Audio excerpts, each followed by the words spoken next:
2-run inning and a 10-0 Diamondback lead. JD's got a 2-homer game. Grand slam for Eric Hosmer. It is a 9-run 7th inning. Woo! That ball was powdered out of here. Nice pitch for his first strikeout as a Dodger. 3-2. Swung on it. Missed strike 3. Down the middle for strike 3. Darvish ultimately wins the battle for his 5th K of the night. Darvish trying to strike out this side. He does. 10 strikeouts over 7 shutout innings for you, Darvish. Bartolo has done it! The impossible has happened! 7 shutout innings for 44-year-old Bartolo Colon. Hey everyone, welcome to 1225 Live. My name is Alexa Datt. The sports world went crazy yesterday for one specific reason.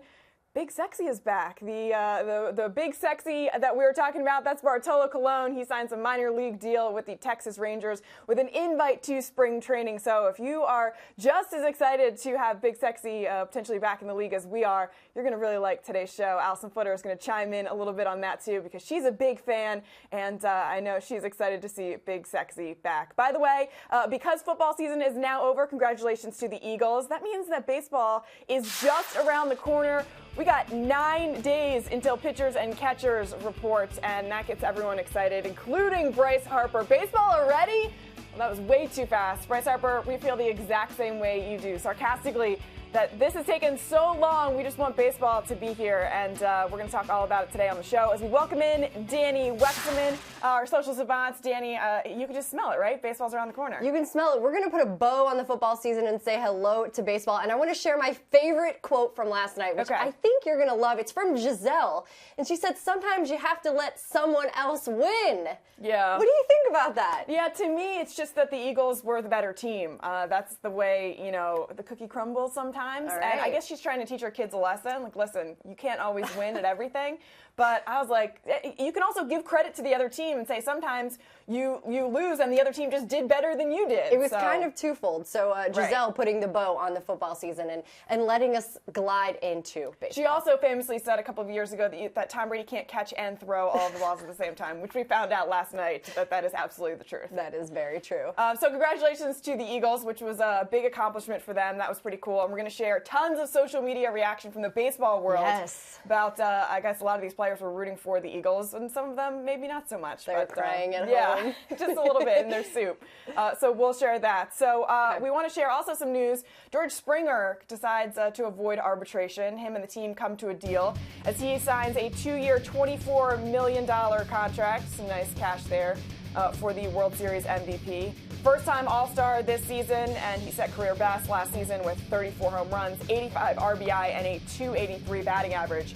So congrats to George Springer, and I know there's going to be a really exciting season for the defending champs there in Houston, especially after adding Garrett Cole, having a full season of Justin Verlander. I'm really psyched about these Astros, and I know George Springer is too, for sure. Yeah, happy for them, but in the words of Anthony Castrovince, our friend, he has deemed this the not stove, and hence why we are talking about George Springer and arbitration. My friends, please sign your contracts and get ready, because we are ready for spring training, and we need you, the players, to be ready too. Yeah. Let's go. Good point. Yeah. Absolutely. Yeah, it's been a really, really slow offseason here. But we have actually been keeping up with some of the best players in the league. MLB Pipeline has been talking about the top 10 prospects at each position. So we've been piggybacking off of that and talking about the best player at each position going around the horn. Today we're talking about the best center fielder, and there's really only one answer, Dani, here. So you and I are both going to split it. Yeah. We're talking Mike Trout, and I'm really excited to see what he does this year with the additions that the Angels made in the offseason, and just the fact that this guy is ready to win. I'm ready to see him in the postseason. The 2-time MVP, 5 straight top 2 finishes in AL MVP voting. He's going to make $34 million in 2018, and he absolutely deserves it. 6 straight All-Star appearances, 5 straight Silver Slugger awards, 201 career home runs. He's one of 8 players to rack up 200 or more home runs through his age 25 season, and he's still so young with so much more to do. Like you said, it's really no contest. And on top of his numbers and his accolades, I think that it's easy to say he's had the best offseason of anybody in baseball. Let's first start. He got married to his high school sweetheart. Beautiful bride here, Jess, in this winter wonderland. of snow. But on top of that, the Angels go out and acquire Shohei Ohtani. We've been talking about this guy all offseason. He gave a little eye emoji because he was like, look what we did, guys. Check out us. Two-way player, the first since Babe Ruth. I know they're excited about him. Oh, and by the way, do you remember all those snowstorms we had earlier this year, Lex? Well, yeah. Mike Trout got to become best friends with the MVP of weather, Jim Cantori. They were texting back and forth and nerding out, and then his wife Jess chimed in and said, I'm about one text away from muting your text, Mike Trout, about the weather. And then, of course, he goes and sees the Eagles win their first title in person last night. So this guy is riding high into the season. I feel like he's going to carry this mojo with the Angels, right? Yeah, I would hope so, because if you're the off-season winner, you can't just have that be, something that you rest on your laurels. You got to take this Yes. and run with this, man. You got all the mojo on your side. Yeah, so he was in the crowd, by the way. I was like, why is this guy down on the sidelines rooting for the Eagles? But he was all there in the mix with all of his Eagles fans and family. Yeah, and the fact that he traveled there to Minnesota to go see his team. We were all wondering whether he was going to be there at the Super Bowl.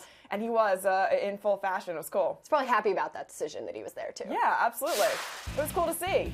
Let's go, man. Let's go. They're the champs for the first time ever, winning their first Super Bowl. The fact that Mike Trout was there in living color was pretty cool to see. And Fly Eagles Fly, obviously, the chant that they were not only screaming throughout the stadium, throughout the streets, Broad Street, screaming Fly Eagles Fly. Pretty cool. Probably the rest of the nation, too. I think everyone was pretty happy to see the Eagles win that game. And then Philly phenom Rhys Hoskins, face of the Phillies, was over the moon for the team that plays their home games just across the parking lot from Citizens Bank Park. Dogs? Nah. Champs. Birds are flying high tonight.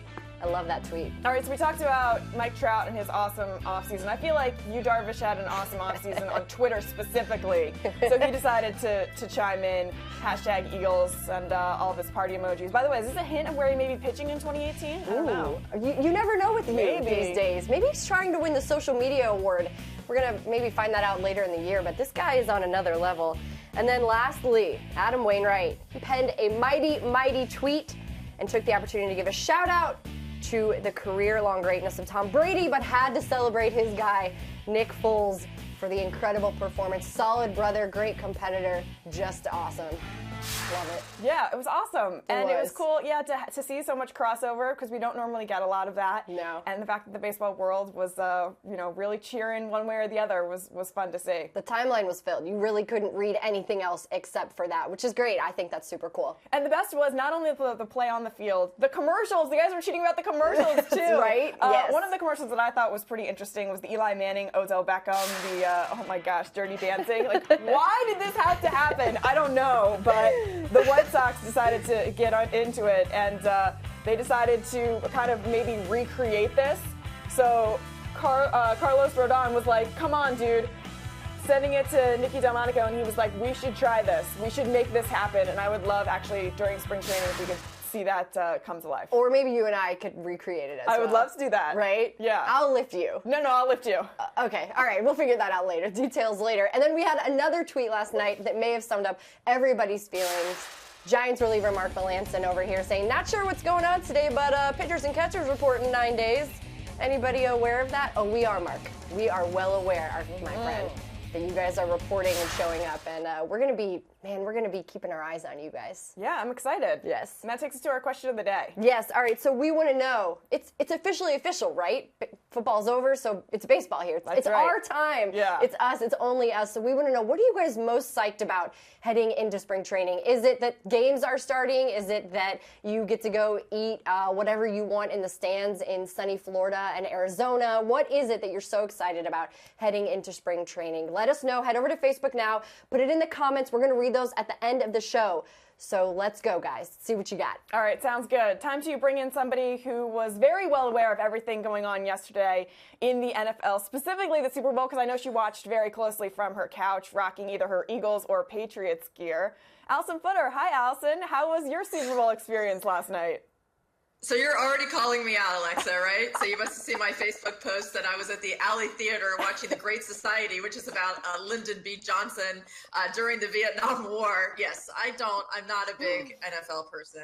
And so my friend and I, we do something else on Super Bowl Sunday every year. It's either a movie or a play. And I have to say it was fantastic. And I walked out of there feeling like I had learned something. But I will say there were only it was like 3/4 empty, this theater. It was awesome. It's like we had it all to ourselves. That's incredible. But I want to say something. Yes. I did record the Super Bowl, not for the game at all, but I wanted to see Pink sing the national anthem, and I wanted to see my guy Justin Timberlake at the halftime show. And what happens is you see all of the great commercials being like tweeted about, and so then I would just find that commercial. So I found the Eli Manning one, and I was able to watch that. So I was able to get everything I needed from it without actually having to sit there for the entire 4 hours. And I got a little culture while it was going on. Hey, I don't blame you because there's nothing super exciting about the Super Bowl for me. I'm a Redskins fan, so I didn't have a rooting interest either way.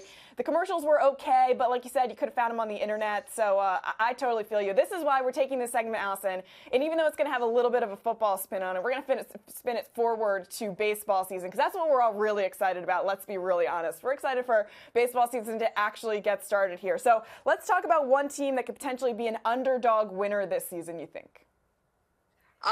The Brewers, and I don't know. I mean, I guess, are they still an underdog? I still feel like they are because everybody wants to keep talking about the Cubs and maybe the Cardinals having slightly improved. But I think that the Brewers took no steps back from last year, even though they're going to be missing like one of their key starting pitchers for like the first half of the season. I get that, but they improved.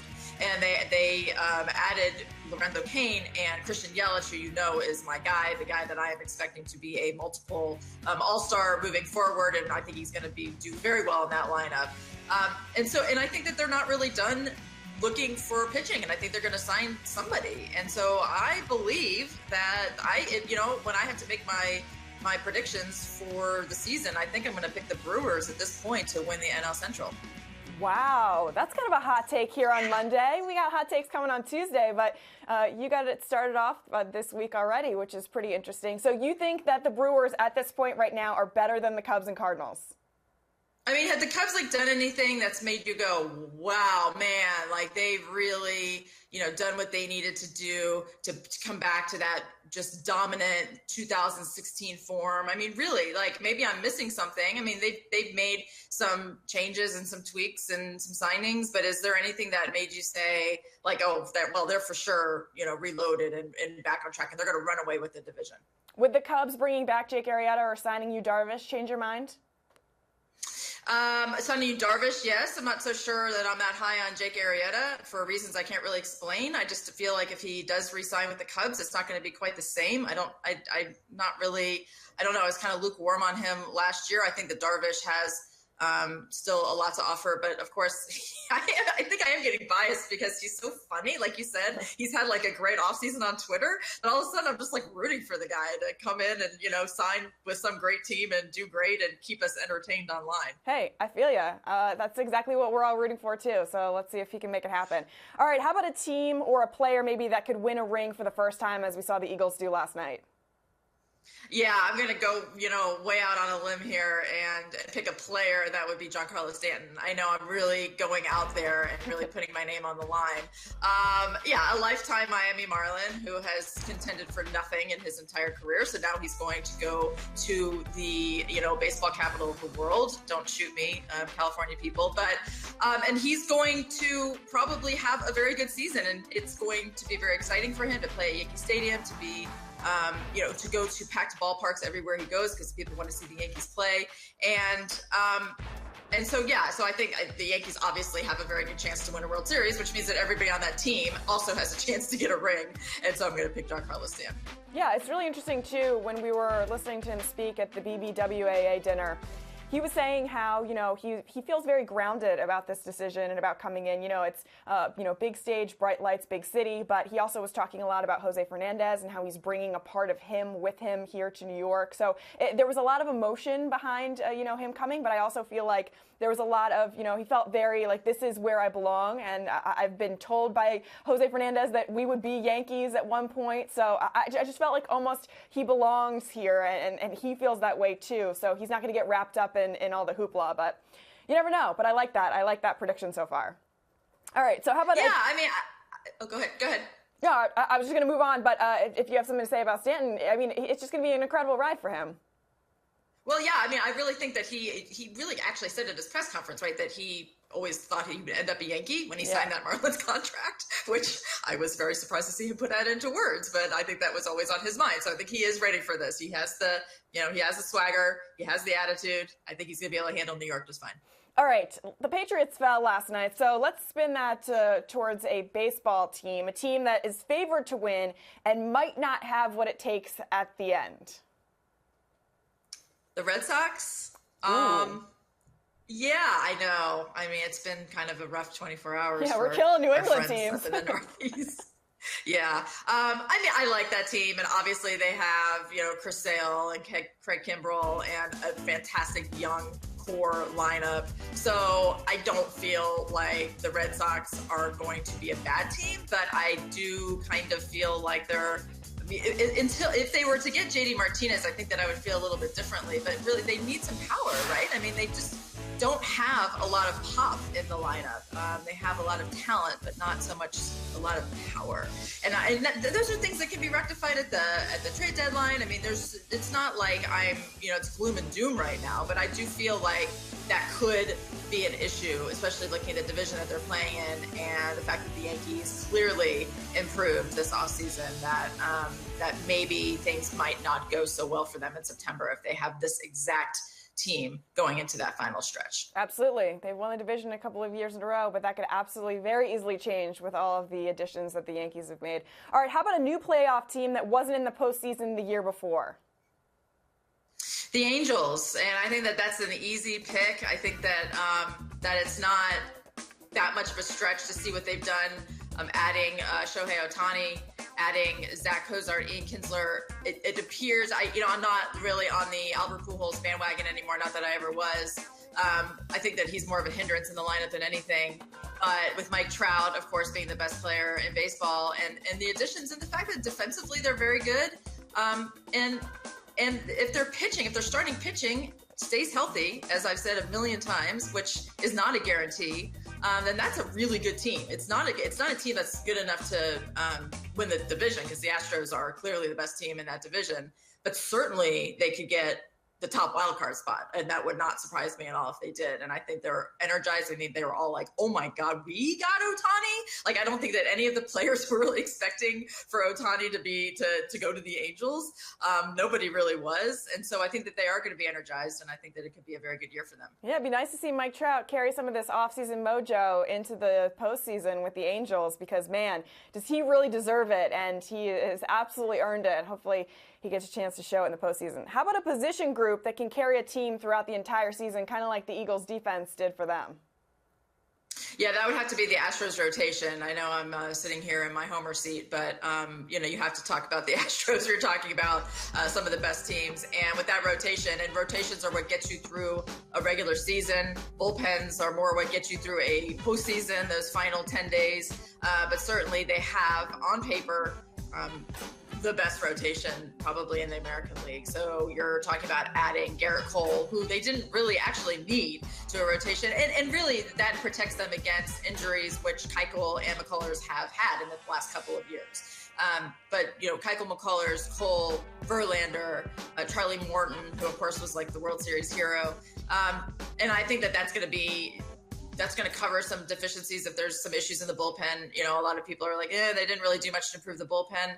I think that people are looking a little bit too much at what happened in the second half of October, which was that, all the bullpens that were still involved in the postseason were getting kind of gassed. I mean, those are things that do happen. But I think that the overall team is strong enough to win probably 100 games, and that rotation is going to be really fun to watch. Yeah, and they're hoping that Ken Giles has a little bit of a bounce-back performance, I would say, and forgets about what he did in the postseason. All right, your favorite storyline to follow in 2018? I know we had so many of them throughout the football playoffs, and everyone was talking about them last night at our Super Bowl party, but give me one in baseball that you're excited to see. Well, I think Shohei Ohtani, I'm excited to see him pitch. I'm excited to see if he can hit.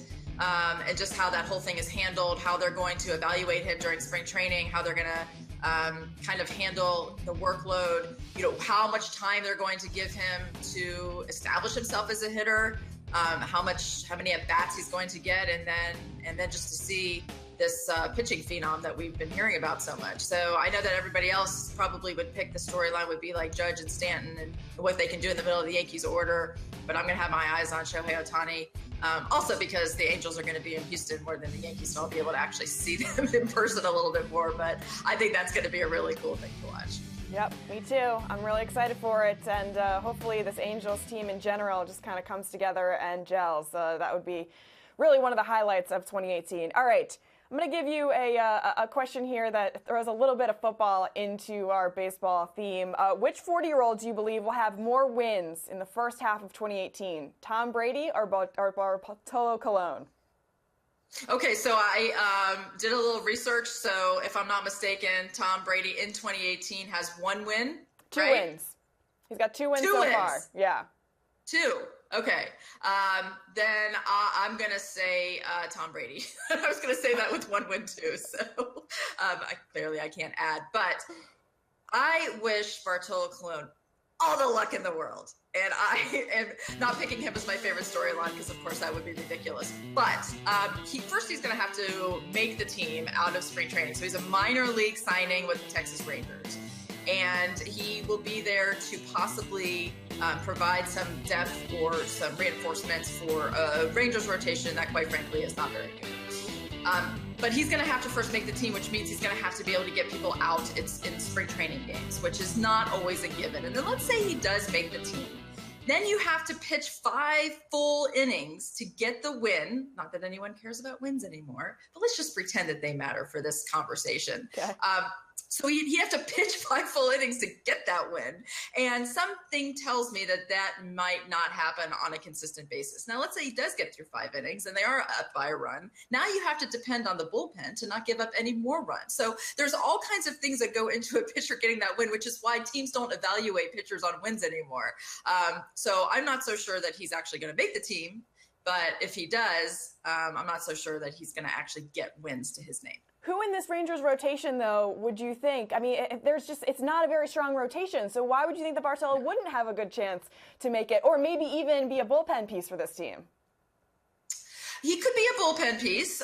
He also could be a guy who shows up and can't get anybody out anymore. And I've covered, all the years that I covered the Astros, there were several times that they would sign a huge name. I think Levon Hernandez was a non-roster invitee when he was somewhere around 40. And it's kind of a last hurrah, and then you get released, and then you're not heard from anymore. Like, that's just kind of how it works. I'm not saying that's what's going to happen here, but he's first going to have to be able to get outs in exhibition play, and judging from how he was performing at times last year, I just don't think that that's a guarantee. I know he works hard, and I think that he does what he can to keep in shape. That shape is something we're not that familiar with, but it could happen. But you can't just, even if there's a need in the starting rotation, it doesn't necessarily mean that he's going to be able to fill that need if he is indeed at the end of the road. So we're just going to have to wait and see. It will be fascinating to watch, though. Come on, bring Big Sexy back. That's my mantra, I'm telling you. I'm going to root for that all season long. All right, we got one fan question for you, Alyson. Tim wants to know, how many wins do you think the Phillies are going to end up with at the end of the season? They finished with 66 last year, dead last in the NL East. Yeah, they're better, right? I feel like they're moving in the right direction. Can we go maybe 77? Would that be okay? I mean, I don't know that they're ready to break 500 yet. They have a lot of really good young players, and eventually things kind of click. And yeah, I kind of like them to be creeping toward maybe 79. I think that would be maybe a little on the high side, but that could be. Can I just say one thing? Yeah. Wouldn't it have been cool if they during Justin Timberlake's halftime show, during the Sexy Back song, if they would have shown that Running Man video from Bartolo Colon working out in the off season? What about him just feeding the pigeons? I think that would have been really entertaining too. This is what we're bringing back, guys. Aren't you so excited for this? Yes. I am. Did you see John Daniels' quote? He was like, he brings a track record of durability and success, and we're excited to bring big sexy back. I'm like, that's so cool. It's so cool. Like, you got to get into it, right? You have to just keep up on what's going on. And I remember being at the Twins last year when Bartolo pitched on Big Sexy Night, and they played "Sexy Back," Justin Timberlake's song, as his warm-up music, and that just makes the world just a better place. Of course, it always does, and I'm glad that you are so on board for this, Alyson. Appreciate you joining us, Alyson, and awesome that we're able to mix a little football and baseball, because baseball is just around the corner. We got 9 days until pitchers and catchers report, so we're gearing up here, right? It's hard to believe. Yeah, it's coming quickly, and I have to say that I'm always very happy when the Super Bowl ends, and it's time for baseball again. Absolutely. All right, thanks, Alyson. We'll talk soon. Okay, thanks, Alexa. All right, the Eagles only sacked Tom Brady once in last night's game, but it was a big one, and it had a big outcome for the game last night. By the way, that kind of got our Eric Byrnes from MLB Network thinking about a time when he faced Tom Brady, and he was actually pretty successful against Tom Brady. This was back in high school, and Byrnes was reliving it as he was watching Tom Brady participate in his 8th Super Bowl. If you didn't see this, check out Byrnesy. He is a character, that's for sure. Football? That was a different story. St. Francis Lancers, 62. Tom Brady and the Sarah Padres, 6. Rumors are true, too. I sacked him 3 times. Let me show you how. It's very simple. First time, assumed the position, gave a swing move, and had no chance. The second time, I went the horn, and then the third time, just when he wasn't suspecting it, I gave him the bull rush. Whoa! Whoa! Whoa! Sorry about that, Thomas.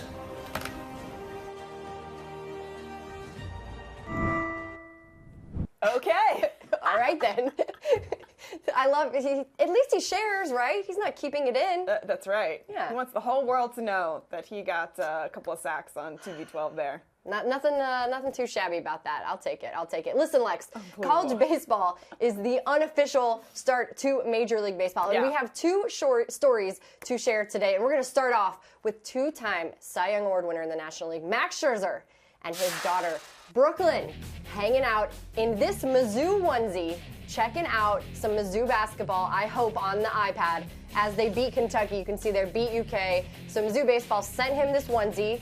I'm jealous. I love it. I wish someone would send me that onesie, but getting some father-daughter time before the season starts, and huge win. So shout out to Mizzou for that win, and Max Scherzer for repping that onesie. Is that specifically a baseball onesie? It's specific. In my head, it's a baseball onesie because the baseball team sent it to him. Yeah. So maybe it's the Mizzou Tigers, and it's the whole thing. Oh, yeah. I love it. And Brooklyn's into it too. She's into it. They're ready to go. They're geared up. I'm pumped. They're celebrating the season. That's right. All right, from the SEC to the AAC, we got a UConn lefty here who throws absolute flames. This guy's name's Mason Fioli, and he's accomplished something Max Scherzer hasn't just yet, but after this moment, you might think he kind of looks like Max Scherzer. Look at this. The reflexes on this guy, incredible. He gets in the cage here, throwing a little BP. Right. Comes off the bat, and oh man! Look at him ducking for cover, but while he's ducking for cover, he ends up snagging the baseball, which is my favorite part. Dude, it's terrifying. I can't believe that guy was swinging in the cage. And Fioli was on Twitter, and he's like, that's what happens when you hang your curveball. And I'm like, come on, man. Like, what you just did is not real life. My heart is pounding for you. He saved his own life. He did.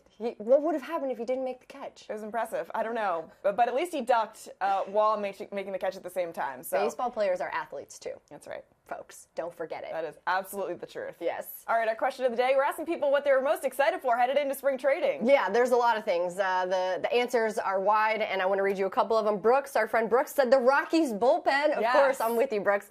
He said they've spent money and went after big names. Could be one of the best bullpens in the game. And it's all about bullpenning now, so I'm really excited to see how they use that bullpen and how it carries them in that division.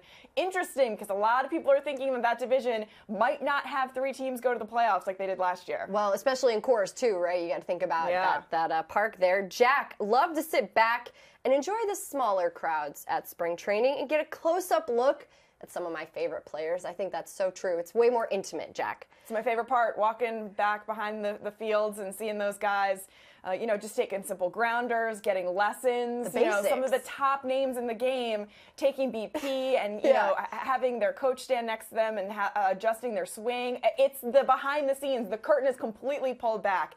If you've never gotten the opportunity, you have to go do it. Yeah, and what's interesting, I think the most interesting to me about that part is that they don't do this during the season. There's no practice. Nope. The only time that happens is if you make it to the postseason, maybe you have an off-day workout, but there's no practicing. So it happens in these 6 weeks, and then it's go time. This is it, yep. Chris, looking forward to the young player who makes a name for himself in spring and makes a major league roster. Any predictions, any thoughts about that? We may have to talk about that this week. Yeah, I think that's going to be Ronald Acuna. He's going to be one of those big names, I'm sure, that's going to have a big impact this spring. I don't know that he's going to be on the opening day roster, but I know he'll be there for sure at some point during the season. All right, Marissa, I'm looking forward to Stanton's first appearance in pinstripes. There you go. Yeah, we're going to talk to Brian Hoke this week, hopefully, who's already down at spring training. There. And I'm sure he's taken tons of awesome video for us. So. Guy's a machine. Yeah. Check him out on Twitter if you haven't. And then Michael, road to 28, and the rest of the baby bombers. So Michael and Marissa, you guys can hang out together.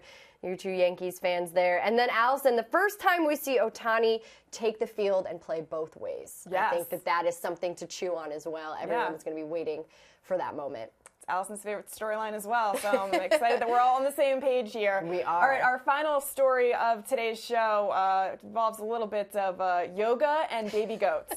Kind of like our two semi-interests combined. We talked about the goat, Tom Brady, obviously. Yeah. Well, this is like literally a goat. Literally. Yoga goat. And Marcus Stroman was getting all up in it. I love this because these baby goats just jump on things that are taller than them and do backflips off of them. This is what they do for fun. They just hang out, and they make people feel a lot calmer during yoga, too, when they jump on your back while you're doing some little cat-cow. I'd be willing to try yoga. I want to do it so bad. This. Yeah, just for like the little feet on your back, and like they're so cute, and you can be their friend. I'm totally into that. The little hubs are my favorite. They could catch on. We could see baseball teams doing this season-wide. Yeah, they've already started doing yoga throughout the league, and so just add the goats. Let the goats come. Or Zach Cozart's donkey. Maybe the Angels will let him bring the donkey to a yoga session. Should be the donkey on top of somebody's back and then the goat on top of the donkey, and we'll just stack them higher as we go. I think donkeys weigh more than goats. Oh, yes. A little bit. For sure. So it might be painful. But Albert Pujols could probably house that donkey. A couple of guys could. You never know. I think we could, too. I think we're strong enough. We definitely could. We're going to try the goat yoga, and we're going to get back to you guys. All right. Yeah, sounds good. We'll take tons of video. All right. I'll see you tomorrow. Thanks, Dani. Okay. And thank you for watching us here on MLB.com, 1225 Live. We're going to do it all again tomorrow, so make sure you are here to share that all with us. Same time, same place. See everyone tomorrow. Take care.